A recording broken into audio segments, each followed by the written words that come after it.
साँझमा सबैभन्दा पहिले त भोजन गर्न हुँदैन रे। ठिक्क साँझ हुन्छ नि, त्यो साँझको समयमा भोजन नगर्नु रे।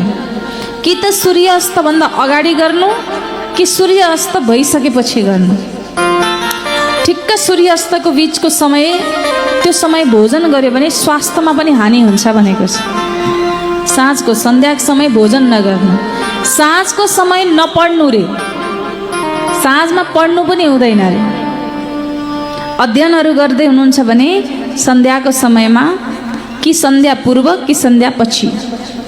र अर्को, नसुत्नु रे साँझको समयमा।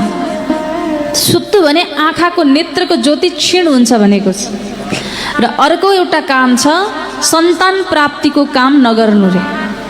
साँझको समयमा सन्तान प्राप्तिको काम गर्न लाग्नुभयो भने दैत्य जस्तो छोराछोरी जन्मिन्छन् रे। हेर्नुहोस् है।